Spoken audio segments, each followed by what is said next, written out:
বিএনপির ভারপ্রাপ্ত চেয়ারম্যান তারেক রহমান বলেছেন, যারা জনগণের মুখোমুখি হতে ভয় পায় তারা নির্বাচন নিয়ে টালবাহানা করছে। দেশে আরও রাজনৈতিক দল আসবে, তা নিয়ে বিচলিত হবার কিছু নেই। জনগণ কোন দলকে গ্রহণ করবে বা বর্জন করবে তা জনগণই সিদ্ধান্ত নেবে। আগামী নির্বাচন নিয়ে নেতাকর্মীদের মানসিকভাবে প্রস্তুত থাকার আহ্বান জানিয়েছেন তারেক রহমান। কোনো হঠকারিতার কারণে গণ অভ্যুত্থানের সাফল্য যাতে ব্যর্থ না হয় সেদিকে সজাগ থাকার আহ্বান জানিয়েছেন তিনি। অন্যদিকে বিএনপির মহাসচিব মির্জা ফখরুল ইসলাম আলমগীর বলেছেন, তারেক রহমানকে রাজনীতি থেকে দূরে রাখার চক্রান্ত শুরু হয়েছে, এজন্য নেতাকর্মীদের সজাগ থাকতেই হবে। বিস্তারিত জানাচ্ছেন মামুন আবদুল্লাহ।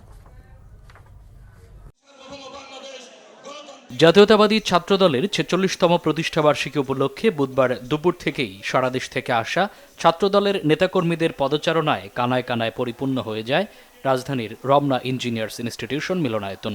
স্লোগানে স্লোগানে মুখরিত হতে থাকে ইনস্টিটিউশন প্রাঙ্গণ। প্রতিষ্ঠাবার্ষিকীর অনুষ্ঠানে যোগ দেন বিএনপির জাতীয় নেতৃবৃন্দ। প্রধান অতিথির বক্তব্যে বিএনপির ভারপ্রাপ্ত চেয়ারম্যান তারেক রহমান ভার্চুয়ালি যুক্ত হন। বলেন, সংস্কারের আড়ালে দ্রব্যমূল্য নিয়ন্ত্রণ কার্যক্রম ব্যাহত হলে জনরোষ তৈরি হবে। অন্তর্বর্তীকালীন সরকার হয়তো তাদের দৃষ্টিতে অনেক বড় বড় সংস্কার কর্মসূচি হাতে নিয়েছে, তবে এইসব সংস্কার কর্মসূচির আড়ালে জনগণের নিত্যদিনের দুর্দশা উপেক্ষিত থাকলে জনগণ হয়তো খোদ সরকারের সংস্কার দাবি নিয়ে মুখ খুলতে বাধ্য হবে। তারেক রহমান বলেন, ৫৩ বছরের মধ্যে সবচেয়ে দুর্বল সরকার এখন। অতি দ্রুত নির্বাচনের ব্যবস্থা করলে দেশ সংকটমুক্ত হবে বলে মন্তব্য করেন তিনি। দেশে প্রয়োজনে আরও নতুন রাজনৈতিক দলের উত্থান ঘটবে, এটিই গণতান্ত্রিক রীতি, এ নিয়ে বিচলিত হবার কোনোই কিছু নেই। রাষ্ট্র ও রাজনীতির প্রয়োজনে বিএনপি সকল গণতান্ত্রিক উদ্যোগকে স্বাগত জানায়। এক্ষেত্রে বিএনপির দৃষ্টিভঙ্গি অত্যন্ত স্বচ্ছ। জনগণ কোনো রাজনৈতিক দলকে গ্রহণ করবে কিংবা বর্জন করবে, নির্বাচনের মাধ্যমে সেই রায় দেবে জনগণের আদালত। তবে যারা জনগণের আদালতের রায়ের মুখোমুখি হতে ভয় পায় কিংবা যাদের ভিন্ন কোনো উদ্দেশ্য রয়েছে, তারাই নির্বাচন অনুষ্ঠান নিয়ে নানা রকম বিভ্রান্তি সৃষ্টি করে। বিএনপির মহাসচিব মির্জা ফখরুল ইসলাম আলমগীর বলেন, ন্যূনতম সংস্কার করেই নির্বাচন করা বর্তমান সরকারের অন্যতম কাজ।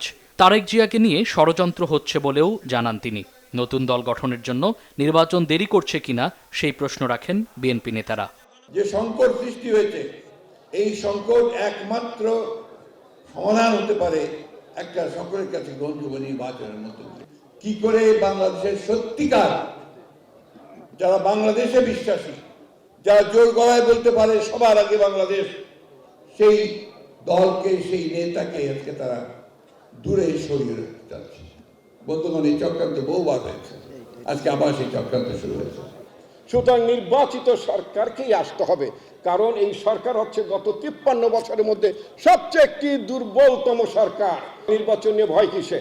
সংস্কারের জন্য নির্বাচন বিলম্ব করছেন নাকি নতুন দল বানাবার জন্য নির্বাচন বিলম্ব করছেন? এটা তো মানুষ জানতে চায়।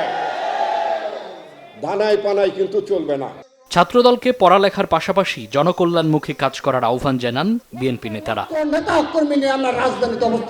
মামুন আবদুল্লাহ, বাংলা ভিশন, ঢাকা।